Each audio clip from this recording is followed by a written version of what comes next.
Ba-da-bum-bum. We're live. We're in living color. Ladies and gentlemen, welcome to the What's on Sports podcast. Broadcast to you live internationally, all around the globe. We bring the show live to you on Facebook and on YouTube. And, of course, for those of you that are downloading us on your favorite platforms, guys, we're so happy that you've done it. Tens of thousands of people listen to the show, which is always great to have such a huge audience for just little old us. We're the people at What's on Sports. That's whatsonsports.com. And this show is brought to you by our friends over at Sports Trading Systems. For those of you that like to gamble, get a little rush in your life, but want to do it in a way that actually makes you money as opposed to just throwing your money into the wind, well, go over to sportstradingsystems.com and they can teach you guys how to trade sports just like other people trade stocks. Go over there today and let them know we sent you. Today, we're going to be talking about a lot of really great things. Some amazing things happened during the week. On the Monday Night Football game, which was, one of the best games of the year, Browns versus Ravens, gamblers lost millions of dollars on the very last play of the game. We're going to cover that. We're also going to talk about the NFL playoff teams that have the best chance of winning the Super Bowl and what their flaws are. Then we're going to bring Lance Fernandez in and talk about James Harden and how Lance thinks that James will never win an NBA championship. We're also going to be talking about a lot of other really good stuff, including we have a fantasy guessing game and our mailbag, which should be pretty darn exciting. Ladies and gentlemen, my name is John Todora, and again, I am your host, and I'm so glad that you guys joined us today. I want to talk to you a little bit about something that happened over the weekend, actually on Monday. So let's not even say it was the weekend. If you watch the game, that was one of the best games of the year. Really, truly, honestly, one of the best games of the year. There were like 75 touchdowns in this game. It was absolutely phenomenal what the Browns did, and of course what the Ravens did. And listen, I watched that game. I thought for sure the Ravens were going to blow it at some point. They just didn't do it. They stuck into the game. It was pretty darn amazing that they were able to pull that off and actually win. I was shocked, and I'm telling you, there were a lot of people that were shocked along with me, including the gambling community. Now, the boys over at FanDuel Sports, the director is John Sheeran, who's actually a friend of mine. He told ESPN's David Perdium that the Browns' safety on the final play of the game, which if you didn't watch the game, the Browns gave up a safety at the very end, made the score 47-42. Now, the score would have been 45-42. Now, why is that important? That win actually turned a seven-figure swing for that particular sports book, just for FanDuel. Now, remember that FanDuel has about 20% of the actual market share. So you're looking at this possibly being a $5 to $10 million swing on one final play of the game. Now, it's noted that the books said that the Ravens started off at 3-point favorites, but went up to 3.5-point favorites. So this actually could have been a push for a lot of gamblers, and a push means that they would have just lost some juice. They wouldn't have actually lost big money to 3.5 points. So if you had the Ravens minus 3.5 points, you won. But if you had the Browns plus that 3.5 up until the last play, you honestly thought, wow, what an incredible game. What an amazing game. But I won. I just won. The Browns take the safety. The game goes to a 5-point swing, and you just lost all your money. Now, notably, there was actually one actually big winner, according to Perdium, was a bettor who put $126,000 on the Ravens to cover the 3-point spread. His name was not Michael Shussler, surprisingly, because Michael's a huge Ravens fan, but it actually happened, and that guy won $126,000 on the very final play of the game. Now, things like that happen. And what we'd like to call that in the sports world is what we call it is actually a bad beat. That's what happened there. That was a bad beat. You thought you were going to win. You should have won up until the very last play, and you got a bad beat. Now, I don't know. I as a professional gambler, in case I didn't mention it, that's what I kind of do for a living. I have never had that happen to me. I've honestly never been in the middle of one of those bad beats. And it's not because I'm so good or I'm so great. It's really just because I'm lucky, and it just never happened. Things happen. It just never happened to me. So if it would have, I'm telling you, it probably would hurt pretty gosh darn bad. But I wanted to cover it really quick because I just thought it was a super interesting story to know that one play in a football game could swing finances, 5, 10, maybe even $15 million. Could cost or make one guy $100,000+. It's amazing what happens in these NFL football games. Now, I'm a huge football fan, obviously, and I always tell people I'm a Steeler fan. and I'm a football fan. It's probably like 50-50. I love my team, but I really love the sport itself. I can watch football all day long. I don't even care who's playing. I just love to watch the game. If it's two good teams, you look at that Monday night game, I don't have a lot of love for the Ravens or the Browns. I wasn't sure who to really root for there, but I truly enjoyed that game. Now, neither one of those teams is perfect. Matter of fact, both those teams have a lot of flaws. In fact, I would go so far as to say that every team has a lot of flaws. And today, we're going to be covering some of those flaws because what we're going to be talking about is the playoff teams with the best odds of winning the Super Bowl, according to Las Vegas, and what I think each one of their flaws are. So let's start with the Tennessee Titans, led by Derrick Henry, which is, look, there can be some debate along the way, but for me, over the last 2 years, Derrick Henry is without a doubt the best running back in football. Now, there are a lot of good and talented running backs. Some people would say Dalvin Cook. Some people would say CMC whenever he's healthy. Some people would say Saquon Barkley. For me, Derrick Henry is just such a different kind of animal because he wears defenses down. He just becomes heavier and heavier as the game goes on. To tackle a 235-pound man is not an easy job. And Derrick Henry is just built like a really solid linebacker. And after a while, he just wears defenses out. And you match that in with what appears to be like sprinter speed. And Derrick Henry's probably the most unique athlete in the NFL, in my opinion. So he's what highlights the Tennessee Titans. Tennessee Titans are 28-1 underdogs. 28-1 odds to win the Super Bowl. And there's a reason why their odds are so big. And it's because of the flaws that they have. And their flaws are huge.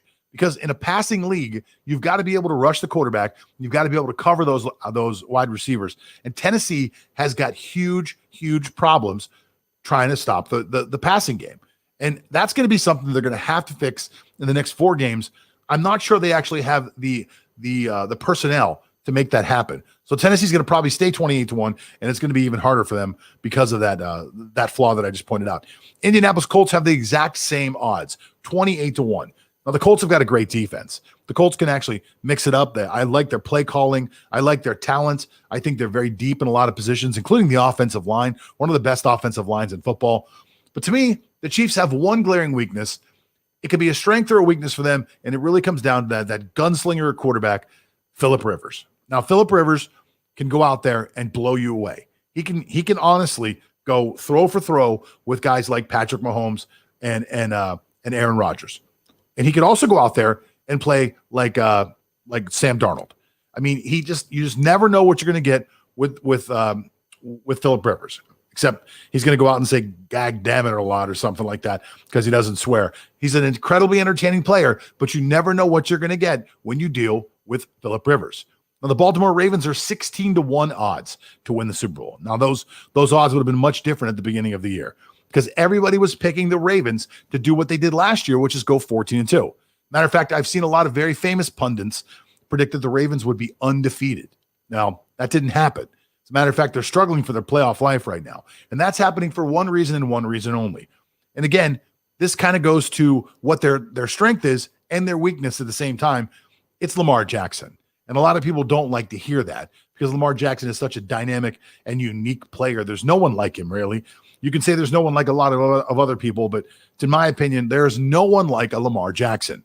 And Lamar Jackson is that guy who's probably going to be the reason that they either go or don't go deep into a playoff run.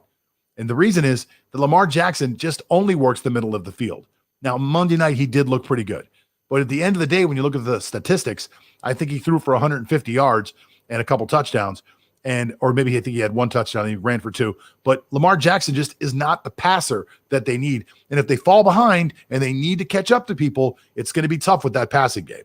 Tampa Bay Buccaneers are 14-1 underdogs. 14-1 odds to win the Super Bowl.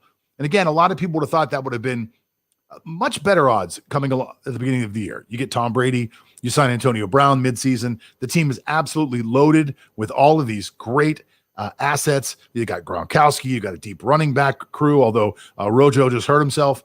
But I think the biggest flaw in the Tampa Bay Buccaneers is Tom Brady. Tom Brady has been very inconsistent this year. There have been games when he has looked like the Tom Brady of old.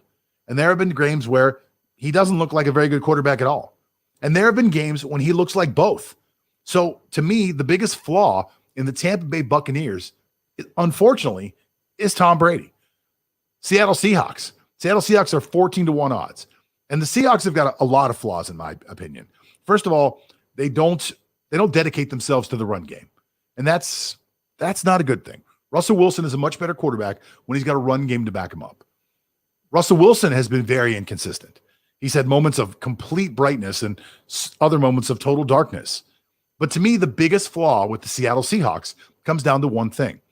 They've got a historically terrible defense. Now, they've corrected some of those flaws over the last few weeks, but they're still not very good. I mean, okay, they played well against the Jets, but anybody plays well against the Jets, except the Raiders. The Seahawks are going to have some problems. They've got to fix that defense. They've got to figure out a way. Now they're getting some pieces back. They had some injuries. They're getting pieces back. They're being able to put that defense together a little better. But as of right now, the biggest flaw with the Seattle Seahawks is their defense. The Pittsburgh Steelers are 13-1 odds to win the Super Bowl. And that pains me because, like I said, I'm a Steeler fan. But the Steelers have got a tremendous amount of problems. Their biggest problem right now is that they can't keep their defense healthy. Four of their 5 starting linebackers from the beginning of the year are all hurt. I'm sorry, three out of 4. I counted a backup. They're missing a starting cornerback. Their defensive line's been tough to keep on the field. It's going to be very tough to win a Super Bowl whenever your strength of your team is always injured. But that's not their biggest problem. Their biggest problem is they can't run the ball. And I'm not saying James Conner is hurt. He'll get better, and they'll be able to run the ball. I'm saying their offensive line has no leverage, and their offensive line stands up when they try to block people. The Pittsburgh Steelers can't run the ball right now. And if you can't run the ball, and I'm talking about they can't run the ball at all, you can go to a Super Bowl and have a mediocre running game. The Kansas City Chiefs did it last year. But you can't win a Super Bowl with a running game that is non-existent. I like Ben Roethlisberger. He's a Hall of Fame quarterback, but that guy cannot carry a team anymore. I'm not sure he ever could. I think a team needs to have some balance. I think a team needs to be able to run the ball when they have to, and the Pittsburgh Steelers can't do it. Let's talk about the Buffalo Bills, the team that just beat the hell out of the Pittsburgh Steelers. 12-1 odds to win the Super Bowl. And people can say what they want about the Buffalo Bills. The biggest flaw for me in the Buffalo Bills is they're just too young. They're just too young to actually be that team right now. Now, this is a team that actually in the future, maybe next year and the year after, could be the team. But this team needs the experience. They've got a young quarterback who's just finding his way right now. It's his first really, really good year. And I believe that the Buffalo Bills are the team for that division right now. Bill Belichick will never catch what these guys are putting together as long as they stay on the path. But right now, their biggest obstacle in front of them is the fact that the Buffalo Bills just don't have the experience. Now, the LA Rams. It's hard to even tell who they are. You know, you think about the Rams, you always think about these dynamic offenses and these amazing weapons. But this year, the Rams have really turned themselves around and made themselves an 11-1 Super Bowl odds by having an amazing defense. I mean, these guys have got, if not the best defensive lineman in football, among the best, and Aaron Donald. They've got one of the best cornerbacks in football. They put together a pretty good secondary around him. They can rush the passer. They can stop the run. Their defense is pretty strong, and their offense is just good enough to win some games for them. So what's wrong with the Rams? Well, I think what's wrong with the Rams is an offense that's very inconsistent and an offense that's still trying to find out who they are. Cam Akers just took over as their lead running back, and he wasn't even somebody who got carries in the first 3 weeks. So this is an offense that over the next few weeks, if they can really find out what their identity is, could be dangerous. They're 11-1 odds to win the Super Bowl. Now, there are a couple more teams on this list. We're talking about the New Orleans Saints that are 7-1 odds. Now, a lot of people are talking about the Saints and what just happened this weekend. And I'm one of the guys. Who said the Saints are the best team in football. Well, guys, they certainly didn't show it this weekend. They looked pretty darn bad against the Philadelphia Eagles. So, who are the Saints? I think the biggest problem with the Saints right now, honestly, in my opinion, is that they need Drew Brees back. I like Taysom Hill. I like what they've done with Taysom Hill. I like who Taysom Hill is as a player. But I think that team is much better with Taysom Hill as that guy who does that thing. I don't think that Taysom Hill is the guy who's really going to be the one who's going to take him in as a quarterback. If they get Drew Brees back and Drew Brees is anything like he was before, and they move Taysom Hill into that position of maybe he's a tight end, maybe he's a running back, maybe he's a wide receiver, maybe he's a quarterback sometimes. If you have that guy, you're a completely different team. So the biggest flaw with the New Orleans Saints right now is that they don't have Drew Brees. Now, the last team I want to talk about here is the Green Bay Packers. And the Green Bay Packers are 13-2 underdogs. I'm sorry, 13-2 odds to win the Super Bowl. Now, what's wrong with them? Well, the problem with the Packers is a problem that as a Steeler fan, I've seen happen for far too long. The Packers allow teams to stay in games. Teams they should be beating stay in games. They played the Jacksonville Jaguars tighter than anybody has all year long. As a matter of fact, I thought the Jaguars were going to beat him at one point. So something about the Packers needs to change. It needs to be that killer mentality. So their biggest flaw to me right now is the fact that the Packers let up off the pedal, don't have a concentration level. I don't know what it is. They've got the best player in football as far as I'm concerned with Aaron Rodgers. But the Packers need to figure out who they are and stay the course and really start putting the hammer down on some of these teams in the last few weeks. Now, there's a few teams that are notably missing from this lineup. The Browns are missing, but I don't like the Browns, so I left them off. And the Kansas City Chiefs are missing because I said something about the Chiefs a few weeks ago. My comment wasn't meant to be derogatory. My comment was just that the media blows up the Chiefs a little too much. And Chiefs fans from all over the internet somehow found us on YouTube and wrote a bunch of bad things about me. So I deliberately left, it's spiteful, but I deliberately left the Chiefs off the list. So you want to know what's wrong with the Chiefs? Their fans is what's wrong with them. Good. We'll just keep that going for now. So we got a big show planned today. I do want to tell you again one more time, this entire show is being brought to you by our friends over at Sports Trading Systems. For those of you that like to gamble, like the rush, like the fun, like the excitement, enjoy Sundays with a little bit of fun, like to play, especially with NBA basketball coming up, you can go over to Sports Trading Systems and you can learn how to trade sports just like other people trade stocks. It's super fun. It's super awesome. And the returns on the models for the last few years are fantastic. Go over there today to sportstradingsystems.com. Check out the website. Let them know that we sent you. And speaking of websites, we run a pretty good one ourselves. Our website is actually called whatsonsports.com. When the show's over, go over and check it out and check out the good stuff we're doing over there. We've got some great guys that work for us. Some are very talented writers, and I'm going to bring one of them in right now. Our next guest is actually used to work for Fox Sports, but now works for us over at whatsonsports.com. His name is Lance Fernandez. Lance, how are you today, buddy? Doing well, John, as always. Doing awesome. Yeah. Awesome. Yeah. Awesome. I can hear your dogs in the background. That's good. Okay. I can just sense how much you have vitriol for Kansas City Chiefs fans by just blatantly leaving them out of your list. Well, look, I got this thing. I think I'm a pretty respectful person. You know, I'm going to point out the flaws of every team, including my own favorite team. I'm probably the hardest on my team. I'm not out here every day saying the Steelers are the greatest team in the world. I'm actually the opposite. I'm pointing out all the flaws in that team. And as part of the job of hosting this podcast, I've got to point out the flaws in my own team and in other teams as well. So I think that's fair. So when I do that and you find us and you leave all these horrible comments and say bad things about me, then I get a chance to fire back at you. So that's just kind of the way it is. So listen, I want to talk about something. I read an article that you wrote for the website, and I wanted to have you on the show because I really thought it was a great article, really well thought out. Obviously, you're a huge NBA fan. I could see by the way you write. And you wrote an article that said that James Harden, who's probably one of the top 5 basketball players in the world today, will never win an NBA title. And I want you to go into that in a little bit of detail with us, please.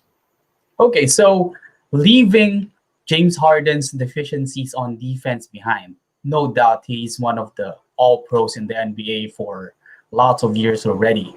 No doubt about his offensive ability, no doubt about his ability to create shots, no doubt about his ability to penetrate the basket and just beat one-on-one defenders. But that system will not cut out in the NBA, as told by Kobe Bryant in one of the interviews with Rachel Nichols in ESPN's The Jump. When you go to the playoffs, because teams have been so accustomed to that style of play, they can key in on Harden, but not all the time. So there will be instances still that Harden will be able to blow by and get past the defenders off the pick and roll. And that's how he gets his 5, 6, or 7 assists per game, because you can't expect the defense to shut them off entirely. There are instances by which the defense will eventually break down, and that's how he gets to blow by and pass it to one of his teammates for an easy basket. So that's how he gets his easy number of assists. But bottom line is that system will not cut out throughout the playoffs, as we've seen in the past 3 seasons that we've had with the Houston Rockets. In the past 3 seasons, in the regular season, here are his averages: 30.4, 36.1, 34.3. That's for the regular season. But all of which is those phenomenal, numbers, by the way. phenomenal, no doubt. Yeah, hats off to his offensive style as well, because he is one of the players in the NBA that start those who are starting to play basketball can tailor their game against, because it's not that flashy, not too athletic. He's a dribble. He's an intelligent guy when it comes to offense, and he just takes advantage of what the defense gives him. So Yeah, and if you're going to he's mastered a pretty easy move, the step back. I mean, obviously he's elite at it, but an athlete that doesn't have a lot of athleticism can really master a quick move, step back type of move. That's something that you don't need to be 6'9" to be able to do a step back jumper. Yeah, no doubt, 100%. So 30.4, 36.1, and 34.3 in the last 3 regular seasons he averaged. So all of those are scoring titles, by the way. So he's a 3-time defending scoring champion in the NBA. But all of those averages go down when it comes to the playoffs, when it matters most.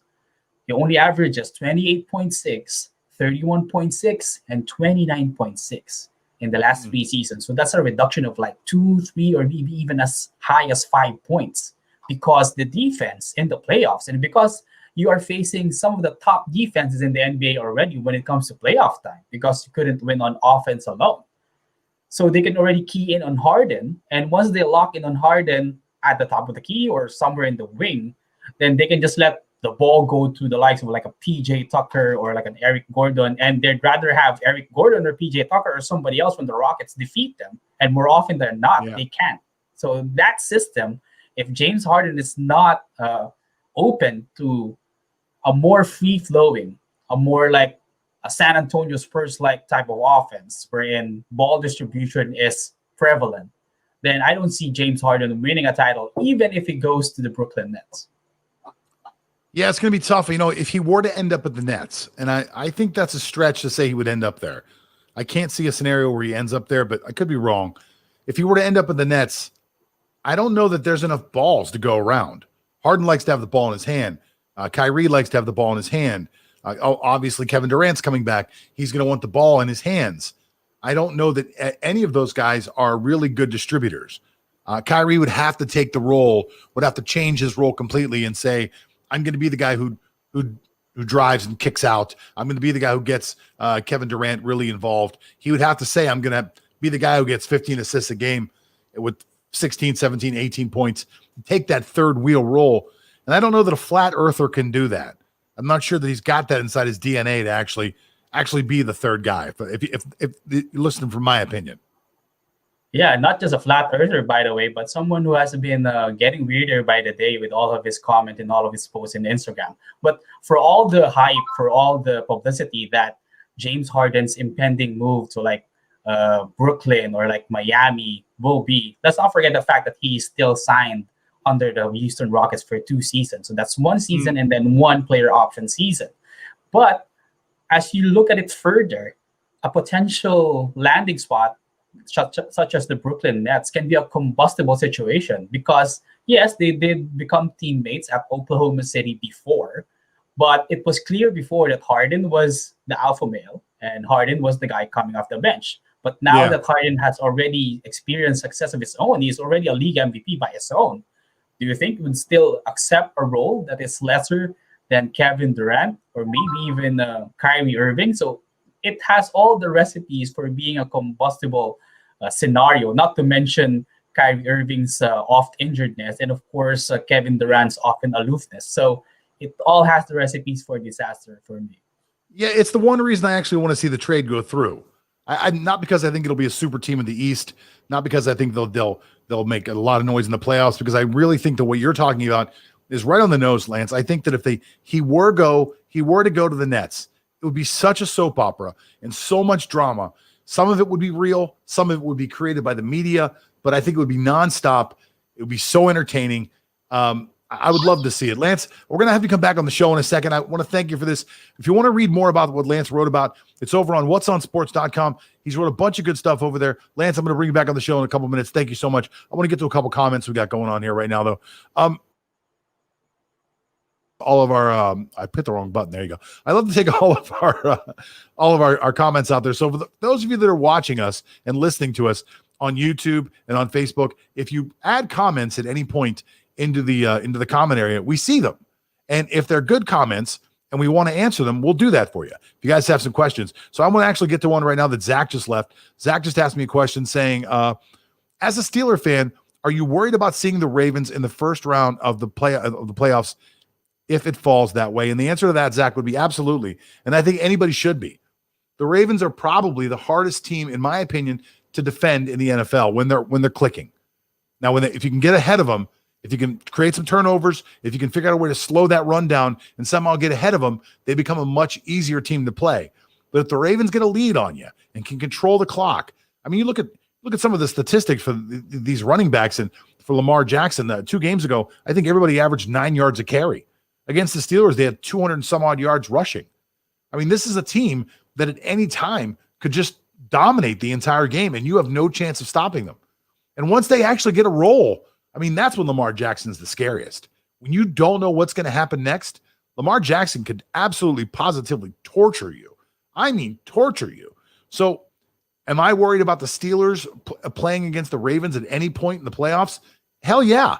And I think every team should be, Zach. I think every team should be worried about the Ravens. Now, the team that should probably worry the most about the Ravens is the Ravens, because they are incredibly inconsistent. So, and that's just me being fair here and trying to keep it real. Anybody who's a Ravens fan knows that. So I really hope that we don't see the Ravens. As a Steeler fan, I hope that we don't see the Ravens in the playoffs. But if we do, I really hope we're ready for them, because I mean that's a tough team. I got a couple guys I'm going to bring back on the show. We're going to bring Lance back on the show, and since we're talking about the Ravens, we're going to bring Michael Shussler on the show. Now, Michael is here because he's our fantasy expert, but I thought we'd have a little debate today because each one of us has a different opinion about a subject that I find to be kind of an important subject. Awards are awards; they mean what they mean. Most of the time, they mean pretty much nothing. But we I'll put that up there real quick. Block some of Michael's face. Michael, move your head a little bit. just messing with you. So one of the things we're talking about here is who's going to be the MVP of the NFL. Now, people start talking about this in game week 1, first game of the week. It's like so-and-so's an MVP contender. It means nothing. It means nothing. But as we get to week 12, 13, 14, 15, now we can really have a clear picture of what's going on. Now, there were a lot of guys that were in that conversation to start the year, and there were guys that were in the conversation as the year went on. But each one of us now has a favorite of who we think should be the NFL MVP. And Lance, I'm going to let you go first because you've already been on the show. So who do you think should be the MVP of the NFL as of right now? As of right now, and I think the rightful winner of the NFL MVP is King Henry, Derrick Henry of the Tennessee Titans.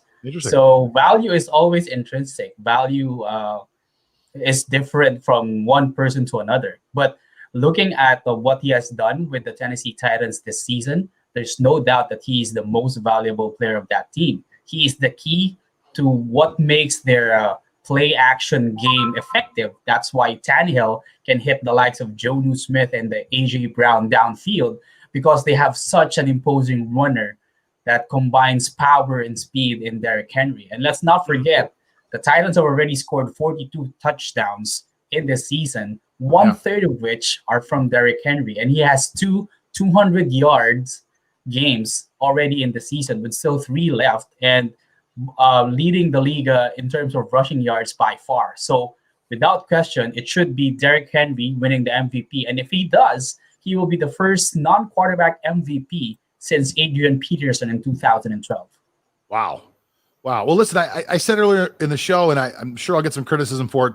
Somebody will send some hate mail, but I think that Derrick Henry is the best running back in football. You have to question when a team spends that kind of money on a running back. They gave him a nice contract before the year. You think to yourself, is that going to work out? And in the history so far, we've seen that it doesn't. We see a big back like Henry that gets a lot of carries, takes a lot of punishment. You think, is he going to get hurt the first year?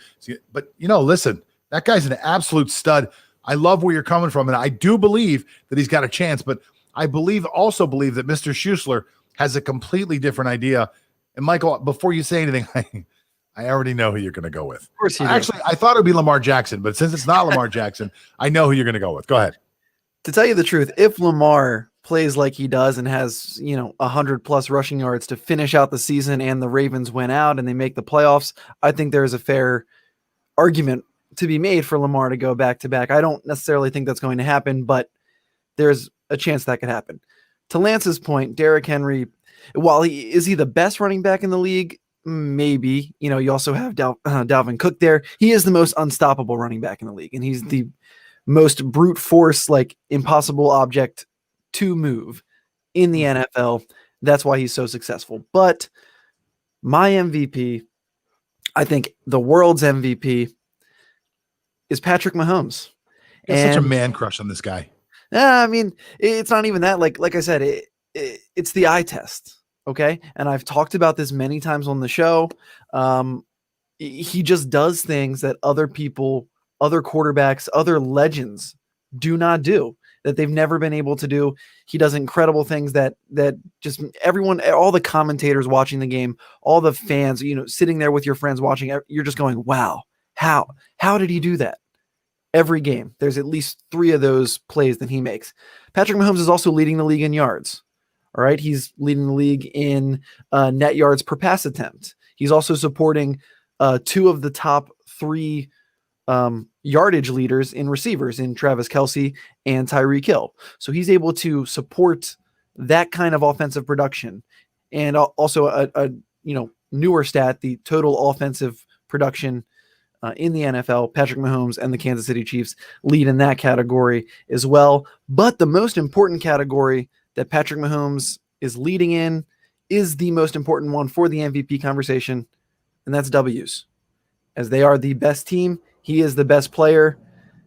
It's kind of like LeBron James in the NBA. You could give it to him every year. You can give it to Patrick Mahomes every year. I kind of think he deserves it, especially with the way that they've been playing. All right, I got to give you some credit there. I got to give you some credit because what you just did was absolutely, positively make a great argument for Patrick Mahomes. At the same time, give me all the reason in the world to show you why he's not the most valuable player. Are you ready? Mm-hmm. The most valuable player of the NFL this year will be Aaron Rodgers. And there's one reason. Now, obviously, wins matter, and the Packers have a lot of wins. The Packers are going to be a 12-win team. They're going to win their division. They're going to be an elite team. They may be the number 1 seed in the NFC. So let's just say that they're a top 5 team. Let's just say that Aaron Rodgers' statistics match up with Mahomes. They're pretty comparable. They're very good. Mm-hmm. But here's the biggest difference, and you just pointed it out. Aaron Rodgers' support staff and the people that he throws the ball to, aside from his one superstar, are nameless, faceless people. Aaron Jones. Okay, they have an okay running back. Top 5. Okay, he's a top 5 running back in the NFL. Come on. He's an okay running back. He's a talented running back who is even more talented because he's playing with a Hall of Fame quarterback. Look at Le'Veon Bell. Le'Veon Bell was very, very good when he played with Ben Roethlisberger, wasn't he? He's washed now up. Who is he? Now who is he? He's old. It's because he's carried the ball 2,000 times in his career. You can't play. No, now look, it's pretty easy. Now who is he? I mean, if you play with a superstar quarterback, you become a better running back.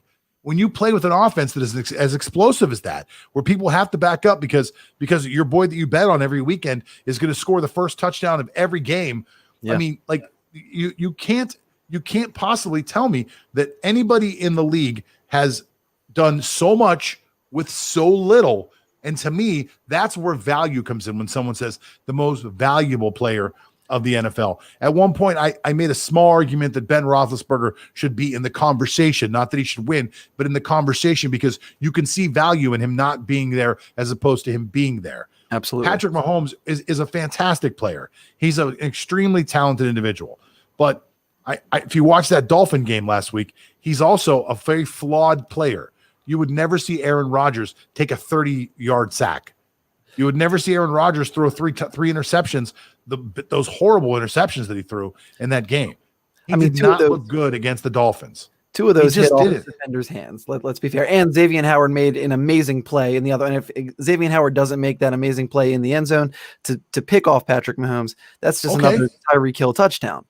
And the reason Patrick Mahomes is able to take a 30-yard sack is because he's playing a video game. He's like playing Madden. I mean, that's a Madden play when you're just scrambling around trying to make something happen because he's having that much fun, because he's just head and shoulders above everyone else, that he can do stupid things like that and just make it look like, oh, okay, a 30-yard sack. I couldn't agree anymore.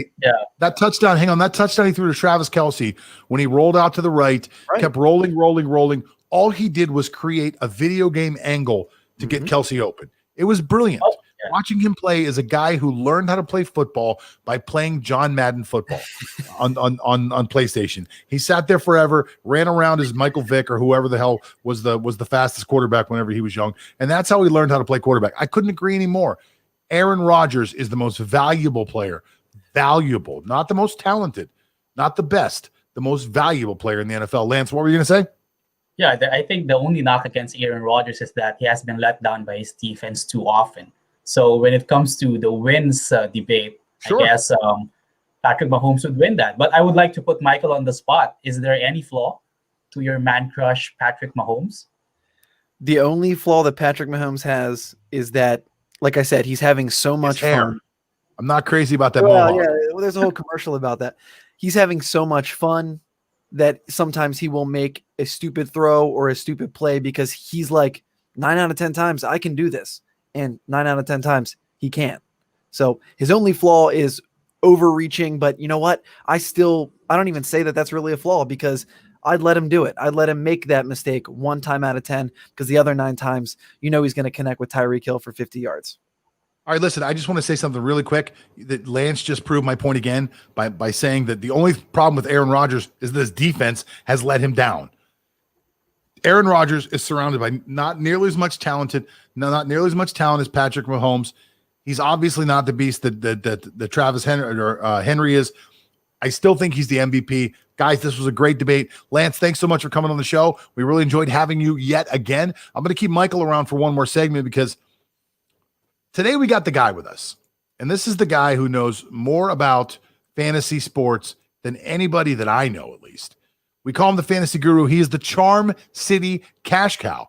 His name is Michael Shussler. If you guys have any questions about fantasy, you can fire him out there. We haven't gotten a couple comments along the way. Somebody just logged in here and said that you definitely have a man crush on Patrick Mahomes. And Fair. Somebody also said, woohoo.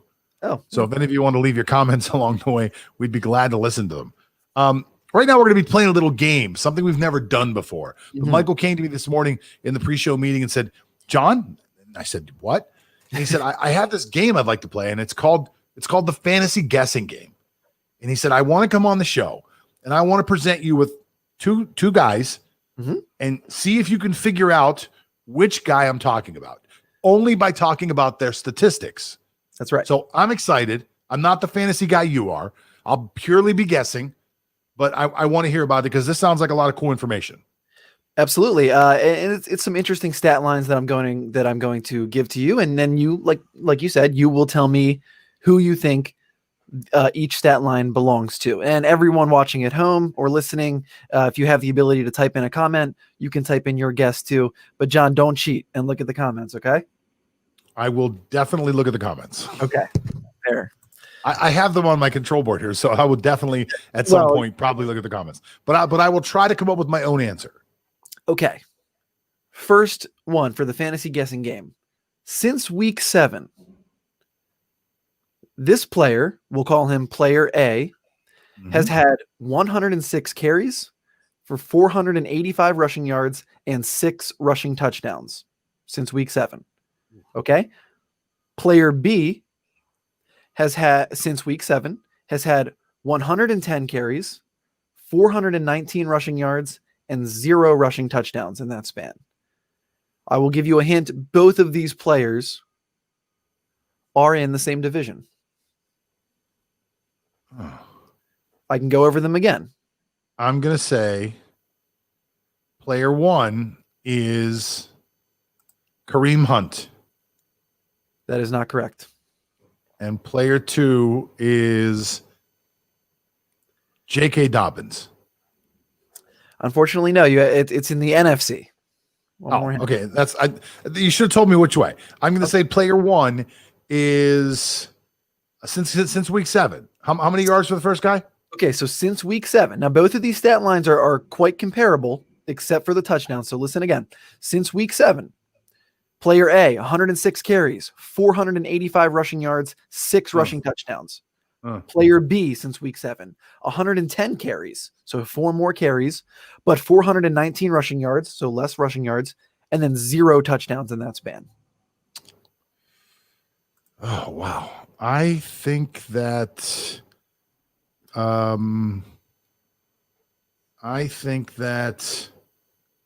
player B is going to be Jones from the Green Bay, and I'm wrong again. I can see your face. I'm wrong. Yes, player A. It's one of my favorite. Hang on. Someone's guessing here. Someone is saying Aaron Jones and Dalvin Cook. That's not correct. Not correct. Okay, damn it. Okay. All right. We give up. I don't think anybody's guessing in the player stats. A. I'm sorry. Player A. Player A is Wayne Gallman. I was going to say it was Gallman too. And player why? B. Because I know you have a huge man crush on him. I do. And one of your man crushes. Player B is Ezekiel Elliott. Really? Who has more attempts but less yards and 6 less touchdowns than Wayne Gallman since week 7. Can you believe that? Wow. And I bet on DraftKings he still costs more money. Yeah. Oh, yeah, of course. It's the name game. Name value. Yep. All right, give me another one. Give me another one. I'm going to get it. Okay. Since the beginning of the season, this player A, has had 297 carries for 1,532 rushing yards and 14 rushing touchdowns. Player B, since the beginning of the season, 369 carries, 1,533 rushing yards, and 15 rushing touchdowns. Tell me number 1 again. Give it to me one more time. I got this one. This one I got. 297 carries, 1,530 rushing yards, 14 touchdowns. It's Dalvin Cook. No.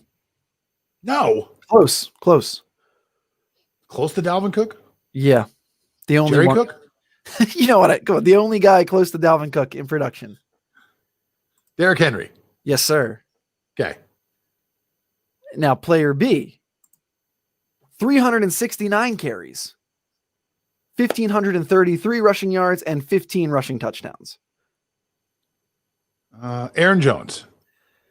No, to be fair, this one was a little tricky. Player B is the entire Las Vegas Raiders. Oh, wow. Holy shit. Yeah. Really?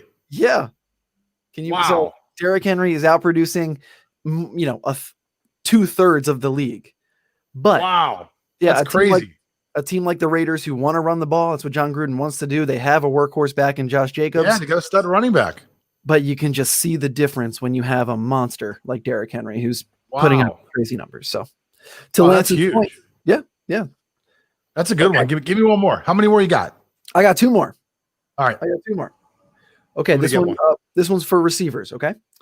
So player A has 65 receptions, 1,078 yards, and 7 touchdowns.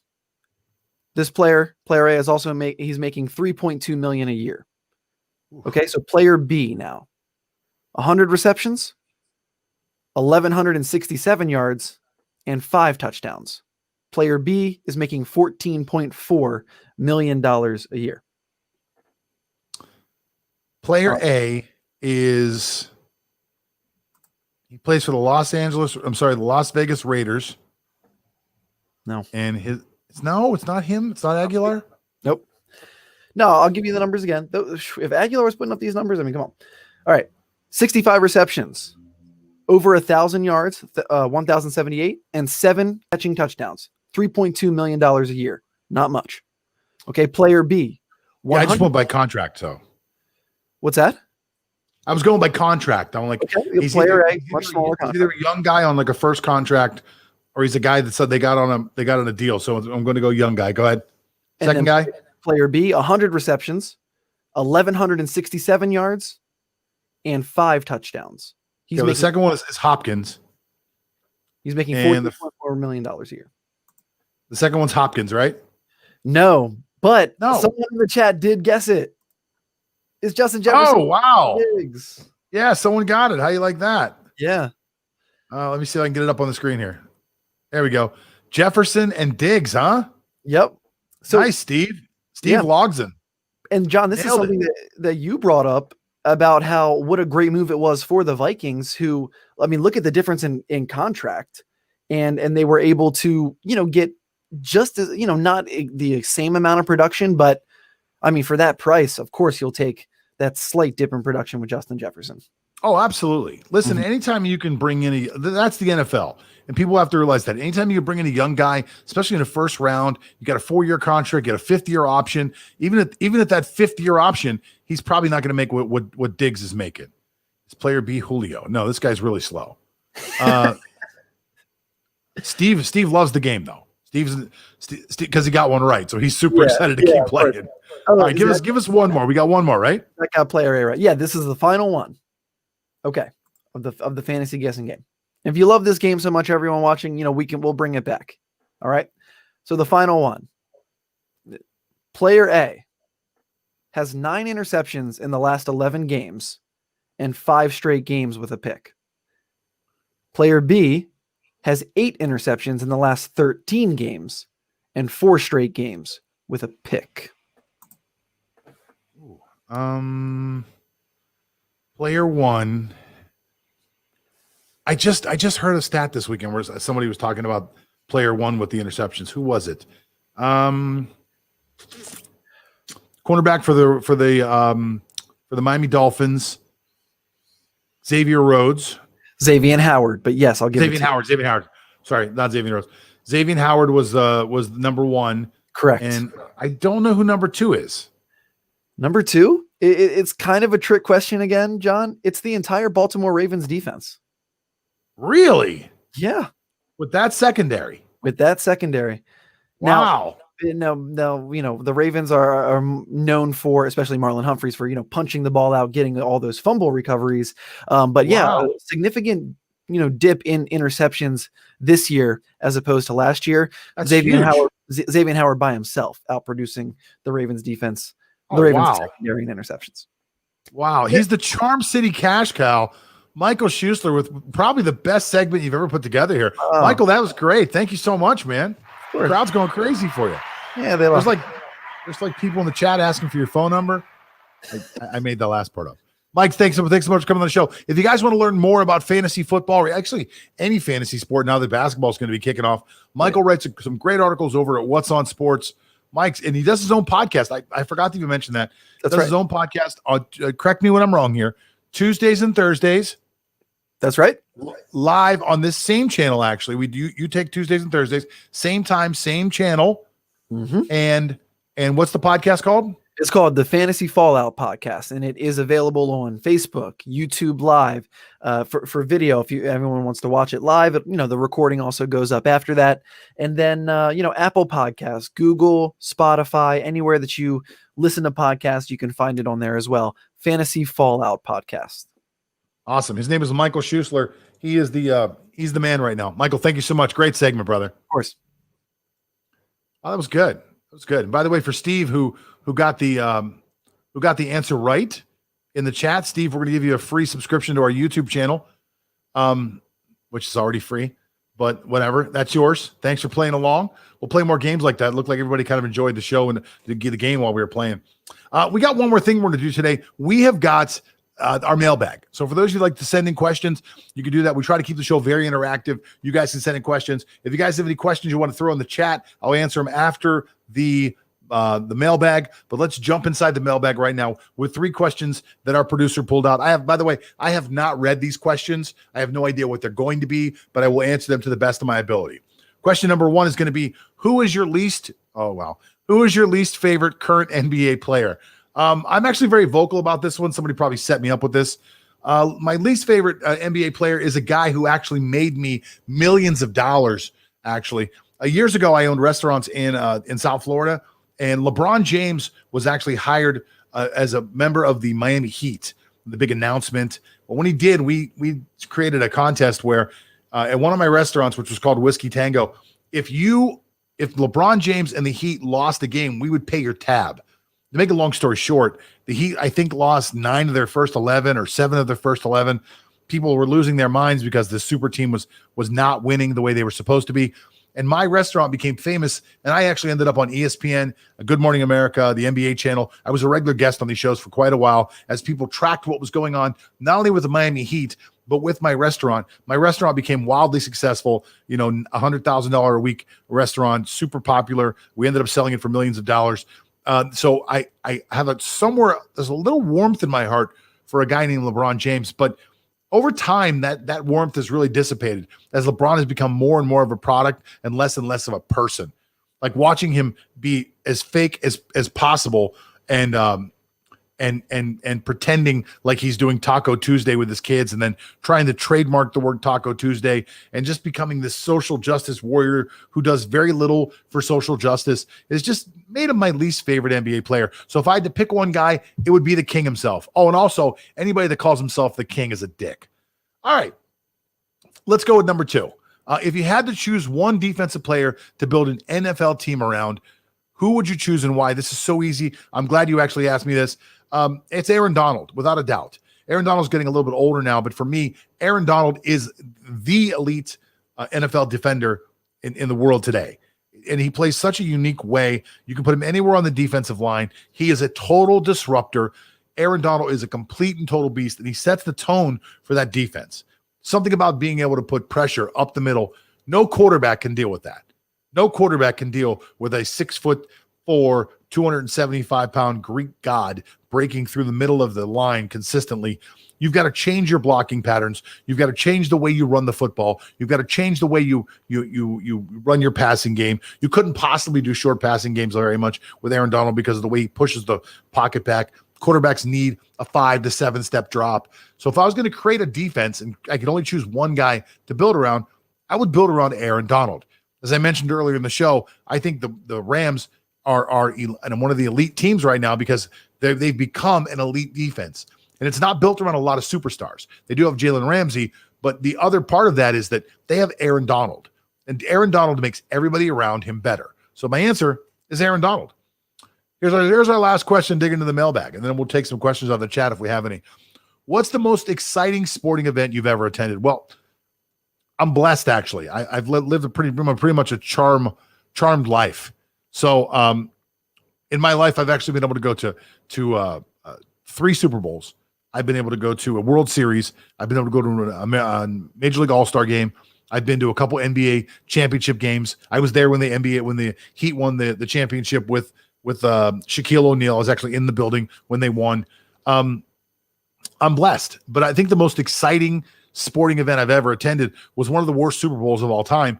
I was there whenever Pittsburgh won against Seattle. And as a Pittsburgh Steelers fan, to be honest, I get goosebumps talking about it right now. It was really the most amazing thing I've ever been to. I was flush with cash.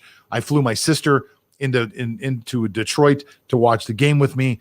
It was freezing cold. We got stuck in the snow. The whole thing was really a complete shit show. It was such a bad experience on so many levels, but it was such a great experience because I got to watch my team win a Super Bowl. Now they looked awful, and it wasn't an exciting Super Bowl. It was actually quite boring, but it was just such a great thing to be there, to stay all the way to the end and watch them accept that Lombardi trophy. Was the most exciting sporting event that I've ever had in my entire life.